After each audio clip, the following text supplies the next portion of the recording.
Sabe quando a gente pensa em bem-estar? Muitas vezes parece uma coisa tão vaga, né? Um objetivo lá longe. Mas e se a gente encarasse isso de um jeito diferente? Não como um sentimento, mas sim como um sistema. Algo que dá para gerenciar.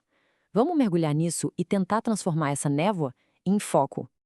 Aquela sensação de, sabe, de estar patinando, de estar preso. As rodas giram, o motor faz barulho, mas o carro não sai do canto. Essa é a tal da névoa mental. E ela é incrivelmente comum. É como estar num carrão potente, mas com pneu murcho. Simplesmente não dá para avançar, não importa o quanto se acelere. E é aí que entra o pulo do gato. Para sair do lugar, a gente precisa de um mapa. E o que todo mapa tem? Aquele pontinho, sabe? Você está aqui. Esse é o nosso marco zero. A ideia é simples, mas muito poderosa. Não dá para gerenciar o que a gente não mede. O primeiro passo para qualquer mudança de verdade é sempre saber de onde se está partindo. Então, nessa primeira parte, a gente vai entender melhor esse problema da estagnação e apresentar o conceito que vai nos dar essa linha de partida bem clara. Ok, mas como é que a gente encontra esse tal de marco zero na prática? Bom, para isso existe uma ferramenta de diagnóstico que é visual e muito eficaz. Olha só, essa aqui é a roda do bem-estar. A ideia é dividir a vida em 6 áreas fundamentais. Daí, para cada uma, se dá uma nota de 1 a 10, refletindo o nível de satisfação. E o legal é que o diagnóstico é totalmente visual. Repara só, uma nota baixa, tipo esse 2 aqui em saúde financeira, cria um desequilíbrio. É como se a roda ficasse com um pneu murcho. E com um pneu assim, ela não gira direito, ela capenga. E aqui vem a parte mais importante, presta atenção. O objetivo não é ter nota 10 em tudo ao mesmo tempo, isso é uma armadilha. A verdadeira função dessa ferramenta é outra, é ajudar a gente a achar aquele ponto fraco, sabe? Aquele único pneu murcho que está travando o carro inteiro. Beleza. Agora que a gente viu a roda, vamos um pouco mais fundo. Porque por baixo daquelas 6 áreas, existe uma estrutura ainda mais básica. Pensa nisso como, sei lá, engenharia, o chassi de todo esse sistema de bem-estar. São 3 pilares centrais, super interligados. E é bem fácil de entender com essas metáforas. A saúde física, bom, ela é o motor. E aqui não estamos falando de estética, viu? É sobre energia pura. É nossa bateria biológica para dar conta de tudo. Já a saúde emocional, essa é um navegador. É tipo o nosso GPS interno, a nossa capacidade de ler a realidade sem deixar que as emoções tomem o controle do volante. E por fim, a saúde financeira. Ela é a segurança. É a base que permite que o nosso sistema nervoso saia do modo luta ou fuga e finalmente possa relaxar. Esses três, juntos, são o alicerce de todo o resto. E o mais impressionante é como uma coisa afeta a outra. Eles não são isolados. Olha só essa reação em cadeia do estresse. Geralmente começa com um problema na segurança, a tal da insegurança financeira. A partir daí, é como um efeito dominó que vai derrubando tudo e atinge em cheio o nosso motor, prejudicando a saúde física de verdade. E esse tal de alerta de sobrevivência é o ponto central aqui, porque não é só uma sensação, é um estado biológico. A falta de dinheiro deixa de ser um problema no aplicativo do banco e vira um problema hormonal, sabe? Um estresse crônico que não deixa o corpo nem a mente se recuperarem. Ok, isso tudo parece fazer sentido na teoria, né? Mas e na prática? Será que funciona mesmo?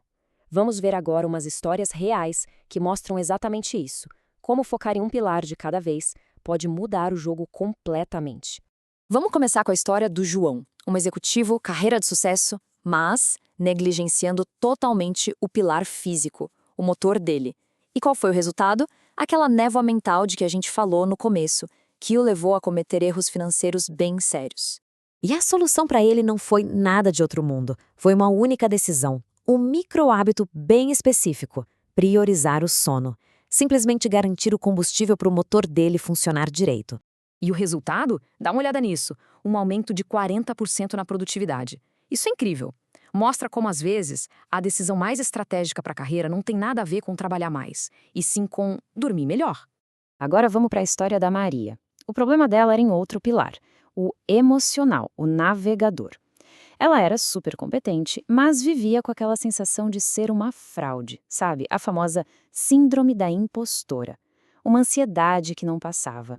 Então, o que ela fez? O foco dela foi aprender a recalibrar esse navegador. Com práticas de atenção plena, o mindfulness, ela começou a conseguir separar o que era fato do que era história que a ansiedade dela contava. E o impacto disso foi muito concreto. Deu para medir. Ao equilibrar o pilar emocional, ela não só passou a se sentir melhor, como também fortaleceu a presença no trabalho. Resultado? Menos faltas, mais consistência. E para fechar, a história do Lucas. O desafio dele era o pilar financeiro, a segurança. Viver sempre no limite, sabe? Isso mantinha naquele estado constante de alerta, de sobrevivência que a gente já comentou. A solução para ele também foi bem direto ao ponto. Construir um colchão de segurança, uma reserva de emergência. O objetivo não era ficar rico, era só criar um respiro, um espaço para o sistema nervoso dele finalmente sair do modo de pânico.